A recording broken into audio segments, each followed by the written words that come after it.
Delilah Veers stood with mud on her hem and accusation in every face when the shopkeeper hurled a handful of coins at her feet and called her a thief. She could shout and be dragged deeper into disgrace, or keep her silence and let the town's cruelty spend itself. Either way, a Veers girl was a ledger Ash Hollow closed without care. Before the first stone found a target, Jonas Creed, the town's poorest rancher, stepped from the back of the crowd and said, "She's not the one." Those words split the practiced outrage like wind through dry grass, and for a moment every head turned toward him. The shopkeeper spat, and the preacher murmured a prayer that sounded like permission to judge, but Jonas did not leave. When a man laughed and called him a fool, Jonas answered, "Justice should start at the men who buy the night, not at the one who walks it." Before we dive into this story, I want you to think about what it means to be truly seen, not for your past, not for your name, but for the person you really are. This tale will remind you that love often blooms in the places the world calls ruined. Click the like button and subscribe to the channel so you never miss stories that prove redemption can rise from the dust. Drop a comment telling me where you're watching from and what time it is. There it amazes me how people from every corner of the world gather here to witness stories of hope, sacrifice, and second chances. Now let's continue with the story. Jonas's defense was not heroic in any storybook sense. He smelled of hay and old tobacco, wore a shirt patched at the elbow, and slept on a mattress thinner than the town's patience. He owned Hollow Creek, a strip of land people spoke of with pity and scorn, and his savings were mostly debts written in an ink of hope. Most men would have walked away. He did not, because he knew what it felt like to be blamed for things beyond your control. Delilah had learned to make herself small. Born inside the lantern house where the piano and the ledger lived in the same room, she had been taught to trade a smile for a warm corner and a quiet step for safety. Her name carried the weight of every night the town preferred not to ask about, and she carried that weight without complaint because complaining bought the wrong kind of attention. Tonight, the square smelled of tobacco and sour beer and the bright, sharp fear of spectacle. When the brick missed Jonas and shattered in the gutter, a sound broke the rhythm of the crowd's hunger. Delilah felt something change under her ribs, not gratitude first, but recognition. Someone had looked at her and refused to finish the story everyone else had written. After the crowd thinned, Jonas did a small, ordinary thing. He folded a kerchief from his pocket and offered it without ceremony. She took it with hands used to hiding their tremor and felt the odd steadiness of being offered something that cost him so little and yet meant so much. The interchange was quiet but seismic. It altered the shape of how Delilah thought of herself. For the town, the spectacle ended and gossip would ripple for days. But for Delilah, a line had been drawn. The ledger she had been forced to carry that evening did not close. Instead, an account opened with a name on the other side. Jonas Creed's simple refusal to look away was the smallest, most dangerous rebellion Ash Hollow had seen in a long while. And for Delilah, it marked the first night she understood that avoidance could be answered with a steadier kind of care. Morning light stretched thin over Hollow Creek, revealing more dust than grass. Jonas Creed woke before the sun, his breath visible in the cold, his thoughts heavy with what he'd done the night before. Standing up for Delilah Veers had felt right in the moment, but now the weight of the town's eyes pressed on him like judgment. Out here, reputation was worth more than gold, and he just gambled his last coin. Delilah appeared on the ridge by noon, a small jar of milk clutched like an offering. Her shoes were worn thin, her face set in a calm too practiced for her age. Jonas saw her coming long before she reached the fence and thought of pretending not to. But something in her walk, stubborn and slow, like she was daring the wind to push her back, made him stay put. Before he could speak, she said softly, "It's for yesterday." The jar trembled a little in her hands. He looked at it, then at her, unsure what to do with either. "You didn't have to," he muttered. "You didn't either," she replied. They stood in silence until a crow called overhead. Jonas turned and walked toward the fence that had been falling apart since spring. "You any good with wire?" he asked, more to end the quiet than because he expected an answer. But Delilah stepped forward, took the pliers, and began twisting the rusted wire without complaint. She worked the way someone does when they're used to being watched for mistakes. An hour passed. The sun burned away the chill, and sweat traced the dust on her face. Jonas tried to speak twice, stopped twice. Finally, he said, "They'll talk about you coming here." She gave a small shrug. "They already do." He had no answer for that. He knew what it meant to live beneath gossip, how it clung to your shadow and followed you even when you'd done nothing wrong. Maybe that was why he hadn't sent her away. Maybe pity, maybe recognition. Either way, she didn't leave. When she was done, Delilah wiped her palms on her skirt. "That should hold," she said. Jonas nodded, testing the tension on the wire. "Better than I could have done." For the first time, she smiled briefly, like a secret she hadn't meant to show. As she turned to go, Jonas watched her walk down the hill, the milk jar empty, her shadow stretching long behind her. The town would whisper louder now. He could already hear it in his head, Jonas Creed and the brothel girl. But when he looked at the patched fence holding against the wind, he thought maybe not all things worth keeping needed to look respectable. That evening, he lit the lantern in his cabin and sat staring at the flame until it burned low. Outside, the crickets began their nightly sermon, and somewhere beyond the ridge, a woman with mud on her hem and fire in her heart walked home, unaware that her quiet thank you had just rewritten the edges of a lonely man's life. By the next market day, Ash Hollow had a new story to tell. Gossip moved faster than stagecoaches and hit harder than whiskey. They said Delilah Veers was seen fixing fences for a rancher too poor to feed himself. They said she traded her shame for his pity. Every version of the tale made the teller sound righteous. Every whisper made Jonas Creed's name smaller and Delilah's darker. At the lantern house, the piano played louder than usual, drowning out the laughter that had turned brittle. Delilah's mother, Mara Veers, poured another drink she didn't need and smiled, a smile that didn't reach her eyes. "She's not built for dirt," she told the barkeep. "She'll crawl back when she's hungry enough." But Delilah didn't crawl. Each morning she walked up to Hollow Creek, carrying something small bread, a spool of thread, a book missing half its pages. She said little, did what needed doing, and left before dusk. Jonas didn't ask why she came. He told himself it was easier that way.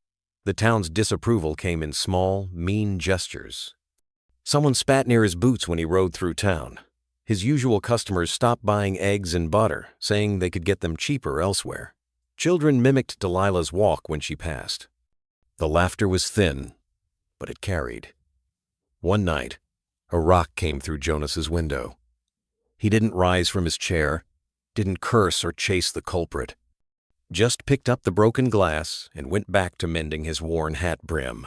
When Delilah arrived the next morning, she saw the boarded window and said nothing. Instead, she swept the floor and boiled water for coffee, as if she'd lived there all her life. By noon, the silence between them had become its own language. When Jonas worked, she read aloud softly from that half-ruined book words about places that had oceans and cities and people who didn't look away from pain. The sound of her voice softened the edges of the house, like it belonged there. He caught himself listening not to the words, but to the rhythm of her breath. Ash Hollow was watching. The preacher warned in Sunday's sermon that even mercy can be temptation dressed in holiness. Jonas sat at the back pew that morning, Delilah beside him. The air was thick with judgment. When the congregation rose to sing, no one handed them hymnals. They sang anyway. Afterward, as they walked down the dusty road, Jonas said, "You don't have to come anymore." Delilah looked straight ahead. "If I stop, they win." He didn't ask who they were, he already knew. The town had given them both the same name, Unworthy. That evening, as the sun melted into the horizon, Jonas watched her silhouette fade into the amber light and thought of the fence they'd fixed together stronger now, holding against the wind. He realized people could be like that too. Mended things might not look perfect, but sometimes they held better than before. The lantern house never slept. Its red curtains swayed with laughter and secrets. But behind the sound of the piano, Mara Veers sat alone, staring at the bottom of a glass she hadn't wanted to finish. When word reached her that Delilah had been spending her days at Hollow Creek, she laughed once, low, sharp and bitter enough to sting. So that's what she calls clean living now, she muttered. But the tremor in her voice betrayed something closer to fear. By nightfall, she sent a boy with a message. Tell her to come home. The boy returned. Alone. She said she ain't coming back. Mara threw the glass against the wall, the shatter echoing like applause. Ungrateful little ghost, she hissed. You think dirt will wash away who you are? Delilah didn't answer. She was at Jonas's cabin, helping him stack wood before the first frost. The two worked quietly, moving in rhythm. She'd found a kind of peace there. Rough-edged, but real. Still, every swing of the axe carried her mother's voice. You're mine, girl. The world won't forget where you came from. That night, Mara rode to Hollow Creek herself. The moon was high and cold, silvering the dust that clung to her dress. Jonas saw her first, a dark figure riding hard, eyes like coals that refused to die. Mara Veers, he said, stepping onto the porch. You've no business here. She dismounted, her smile painted thin. You think you're saving her? You're just hiding her long enough for the town to sharpen its knives. She belongs where she started. Delilah stepped out from the doorway. I don't belong to anyone, she said, voice steady though her hands shook. Mara laughed, a sound dry as old paper. Oh, you're my blood child. That stain doesn't fade. Jonas moved between them, quiet but firm. Then let her be the first to prove it can. The words hung in the air like smoke. Mara's face twisted not with anger, but with something close to sorrow. You think you can change her story, Creed? You can't even change your own. You live on a dying ranch and call it pride. Her voice cracked then, softer. You'll leave her worse than I did. For a long moment, nobody spoke. The wind carried the faint sound of the Lantern House piano, someone playing a tune meant for happier nights. Mara turned to go, but paused. When she breaks, and she will, you'll remember. I warned you. She rode off into the darkness, her silhouette dissolving into the hills. Delilah stood there long after the sound of bay tin. Hooves faded. She'll never forgive me, she whispered. Jonas looked at her, the lantern light catching the tears she didn't bother to hide. Then stop waiting for her to. Forgiveness doesn't always come from where we want it. The night closed around them. Inside, the fire flickered low, and for the first time, Delilah felt the burn of something she couldn't name freedom, maybe, or the first ache of becoming someone new. The desert had its own language, a low moan of wind through the sage and a silence that could swallow whole towns. When the storm rolled in that evening, it came without mercy. Dust turned the sky to rust, and the air stung like fire. Jonas Creed fought to latch the barn doors while the wind howled around him, but even he could barely hear his own breath. Somewhere beyond the ridge, a figure stumbled through the chaos Delilah Veers, walking barefoot, half-blind, and too proud to turn back. He found her by the dry riverbed, her dress torn, her skin whipped raw by sand. She tried to speak, but her lips moved without sound. Jonas wrapped his coat around her shoulders and lifted her into his arms. The storm clawed at them all the way home. Inside the cabin, he laid her near the fire, every breath she took shallow and broken. He warmed water, wiped the grit from her face, and prayed something he hadn't done in years. Outside, the wind screamed like a living thing. When her eyes finally fluttered open, they didn't hold fear, only exhaustion. Why'd you come out there alone? He asked. Delilah's voice was barely a whisper. I couldn't breathe in that house anymore. He understood without needing the rest. Some cages have no bars, just memories that choke. The night stretched long. He fed the fire, changed the cloth on her forehead, and listened to her fevered murmurs. She spoke her mother's name, cursed the town, begged someone unseen for forgiveness. Once, she reached for his hand and didn't let go. The storm raged until morning, but inside, the world had shrunk to two people clinging to the faintest thread of warmth. By dawn, the wind died, leaving the cabin wrapped in an almost holy stillness. Jonas poured a cup of water and lifted it to her lips. You're safe now, he said. Her eyelids fluttered. heavy with exhaustion. "Safe," she echoed, as if testing the word for truth. He smiled faintly. "I'll keep it that way." For a man who'd lost nearly everything, those words were a promise larger than his land could hold. Later that day, as the sun fought its way through the wrecked clouds, Delilah woke to find Jonas asleep in a chair beside her. His hands were calloused, his clothes still dusted with sand, but the lines on his face had softened. She watched him for a long time before whispering, "Thank you." He didn't stir, but something in the air shifted a quiet understanding that survival had bound them closer than words ever could. Outside, the ranch was broken in places, fences down, a roof beam split. But when Jonas stepped outside and looked at the horizon, he didn't see ruin. He saw a beginning. And inside, Delilah Veers lay wrapped in his coat, her breathing steady, the storm in her chest finally easing into silence. When Delilah woke, the world had changed. The storm had scrubbed the air clean, leaving behind a silence that hummed with renewal.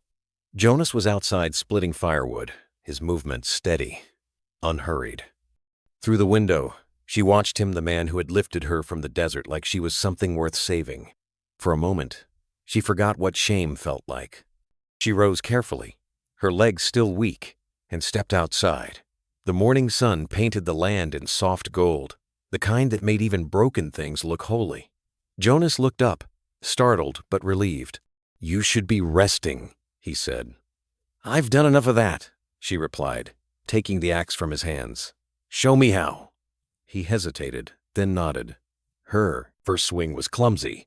The wood barely cracked. The second struck true. A small smile tugged at her mouth. Jonas chuckled quietly. "You'll put me out of work." They worked side by side until the sun climbed high. Sweat streaked their faces, and laughter began to sound less foreign. When they finally stopped, Jonas poured water from a tin cup and handed it to her.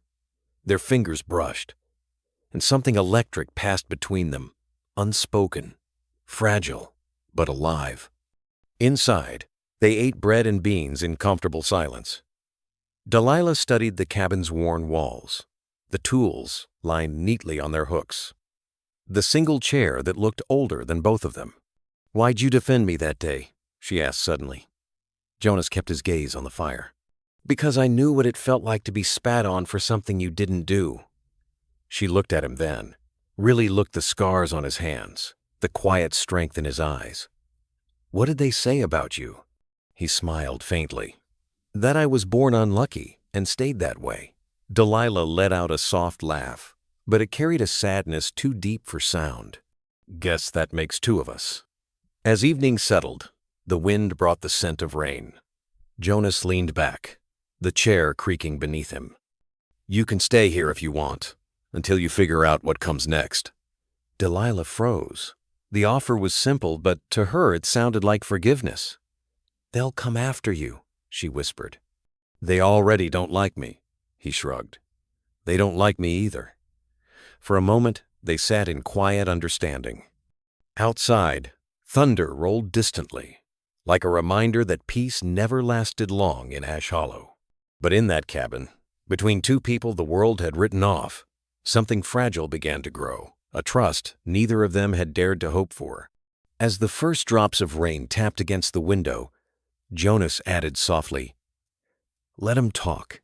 I stopped listening a long time ago." Delilah turned to him, her eyes reflecting the glow of the fire. For the first time in her life, she felt seen not as her mother's daughter, not as the town's shame, but as herself. And in that recognition, she felt the faint, trembling pulse of belonging. Ash Hollow did not forget its grudges. As autumn settled in, the whispers thickened into something meaner. The preacher called it a moral reckoning, but everyone knew it was envy wearing a holy coat. Jonas Creed had brought shame to the town by sheltering a woman the rest of them had condemned. Delilah Veers was no longer just gossip. She was a symbol of defiance. It started with small cruelties, a dead chicken left at their gate, a message scrawled in coal across Jonas's barn. Sin breeds rot. He scrubbed it off without a word, but Delilah saw the tremor in his hands. They both knew it wouldn't stop there. By the third week, the council called a meeting. The men of Ash Hollow gathered in the church under the glow of oil lamps. The preacher stood tall, Bible in hand. "We can't let our town become a haven for corruption," he said. "The woman must go," someone muttered. "So must the fool who defends her." The crowd murmured their agreement, fear disguised as righteousness. That night, Jonas heard them before he saw them, the crunch of boots, the murmur of hate. He stepped outside with a rifle resting across his arm. Though his eyes were tired, not angry. Torches bobbed in the dark, their light dancing on the wind like devils at play. Delilah stood behind him, her heart beating fast enough to drown out thought. One man shouted, "Send her out, Creed, and we'll leave you in peace." Jonas answered quietly, "You'll have to take her over my dead body." The crowd pressed forward. A stone hit the porch post. The preacher's voice rose above the noise, thick with rage and hypocrisy. "She's a curse upon this land!" Delilah stepped forward then, her voice clear as church bells. "If I burn, let it be beside him." The torches faltered. The crowd hesitated, faces shifting from fury to doubt. A mother clutched her son's hand. Someone lowered their torch. In the silence that followed, the preacher's hand trembled. For the first time, he looked unsure. Jonas placed his arm lightly in front of Delilah, shielding her. But it was her courage that broke them. Shame spread through the mob like a slow fever. One by one, the men turned away. The preacher was last to leave, his expression unreadable. The torches vanished into the distance until only the stars remained. Inside, the fire had burned low. Delilah sat beside it, trembling, her hands tight around a mug of cold coffee. Jonas leaned against the wall, staring into the embers. "They'll come again," she said softly. "Maybe," he replied, "but not tonight." Outside, the wind shifted, carrying the smell of rain. The world was still dangerous, still cruel, but something had changed. They had faced the storm and found they could stand together without breaking. For the first time in Ash Hollow's memory, defiance had looked like love, and it had silenced an entire town. Morning came gray and heavy. The town was quiet, but quiet in Ash Hollow was never peace. It was the sound before another wound opened. Jonas repaired the damage to the porch while Delilah cleaned the ash from the hearth. Neither spoke much. There was nothing left to say about fear. It had already said enough to both of them. By afternoon, a horse appeared on the horizon, riding slow and alone. Jonas shaded his eyes. "That's Mara," he said. Delilah froze, her hands still gripping the cloth she'd been folding. The name fell like a weight between them. When Mara Veers dismounted, she looked smaller than Delilah remembered. The woman who once ruled over the lantern house now carried the stillness of someone who had stopped pretending to be strong. Her eyes were red-rimmed, her mouth trembling. "I came to end this," she said. Jonas didn't answer, just stepped aside. Delilah stood in the doorway, her pulse quick and uneven. Mara's gaze met hers. "You look like him," she said quietly. "The man who ruined us both." Delilah frowned. "What are you talking about?" Mara's voice cracked. "Your father wasn't some traveler passing through. He was the preacher who damned you. The same man who turned the town against you, against me. I thought keeping his name secret would keep you safe." The words sliced through the air like a blade. For a long moment, Delilah couldn't breathe. "You let them hate me for your silence?" she whispered. "You let them call me filth when you could have—" Her voice broke. Mara stepped forward, reaching for her daughter's hand. But Delilah stepped back. "I wanted to protect you," Mara said. "I didn't know how." Tears traced the lines on her face. "I built a house for broken people, but I couldn't fix my own child." Jonas stood by the window, silent witness to a truth too cruel for judgment. Outside, the wind picked up, rattling the loose shutters. Delilah's anger burned hot and brief, then collapsed into exhaustion. "He's preached against me my whole life," she said. "Every sermon, every whisper. And you let him." Mara sank to her knees, her voice barely a breath. "I thought I was sparing you, but lies don't save anyone, they just take longer to kill." The room fell still. Only the sound of the wind filled the gap between them. When Mara finally rose, her eyes were dry, The kind of dry that means there's nothing left to cry. "I'm sorry," she said. "That's all I have left." She pressed a folded letter into Delilah's hand. "Don't read it now." Then she turned and walked into the gathering dusk. That night, a gunshot echoed from the direction of Ash Hollow. Jonas found Delilah standing at the door, the letter clutched in her fist. She didn't ask. She already knew. Mara Veers was gone. The woman who'd lived her life selling illusions had finally run out of lies. In her absence, silence fell over the town, a silence thick enough to choke on. But in that silence, something else began. The painful, necessary work of forgiving what could never be forgotten. Winter came late to Ash Hollow. The air turned brittle, and frost clung to the windows of Hollow Creek like lace. Mara Veers was buried on a cold morning with no preacher and no mourners, just Delilah and Jonas standing over the grave. The town watched from a distance, curiosity hidden behind curtains. Even in death, Mara was a scandal they couldn't look away from. After the burial, Delilah returned to the ranch without a word. She didn't cry, not because she felt nothing, but because the well inside her had frozen solid. Jonas worked beside her, saying little, giving her the space she didn't know she needed.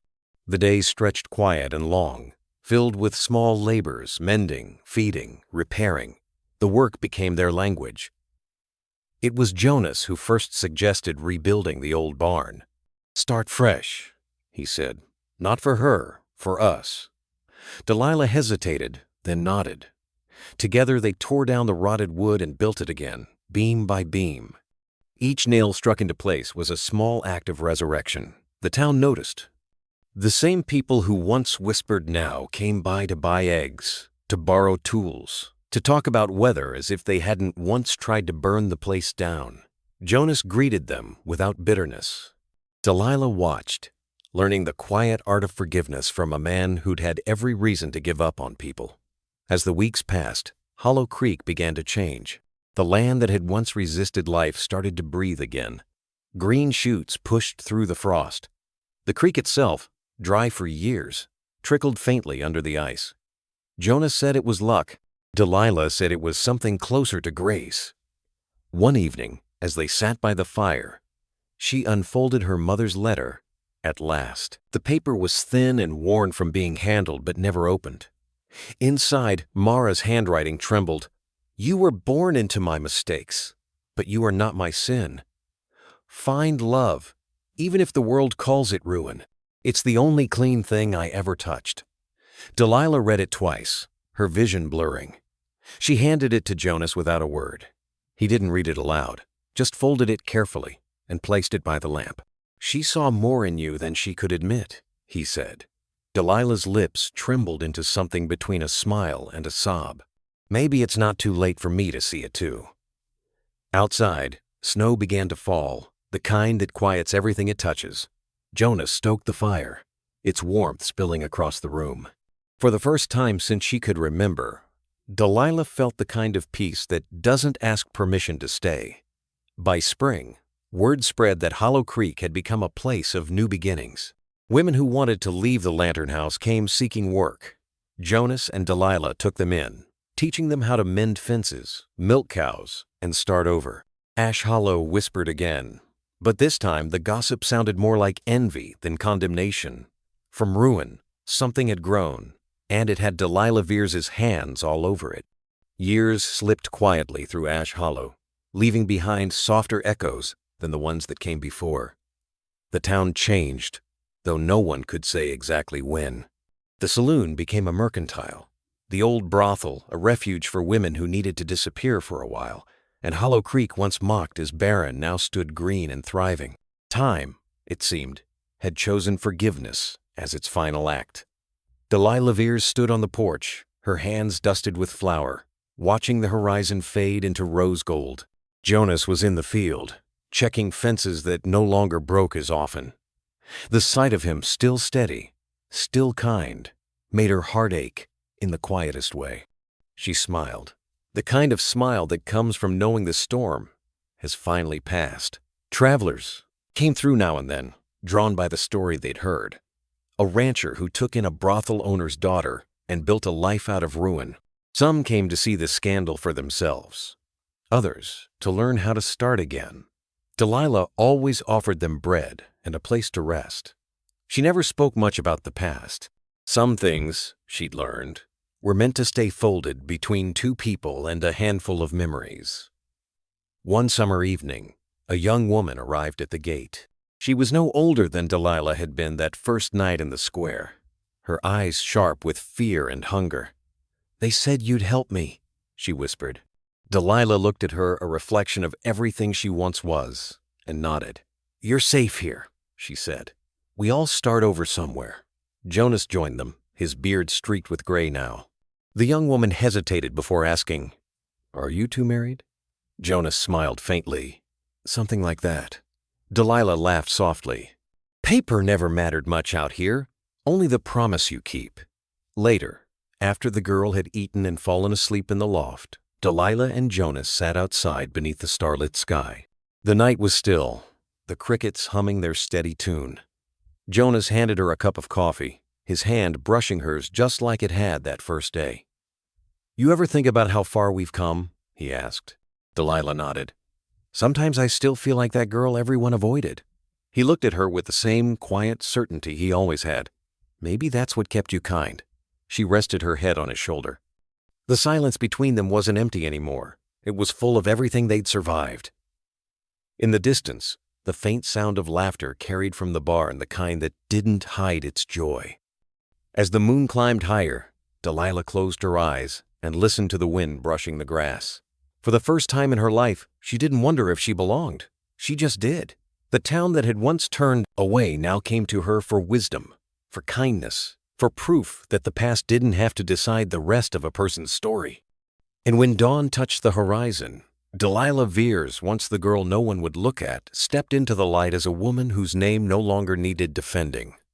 If this story moved you, remember compassion doesn't ask for wealth, only courage. Click the like button and subscribe, because tomorrow I'll bring you another powerful tale of redemption and resilience that will renew your faith in love's quiet strength.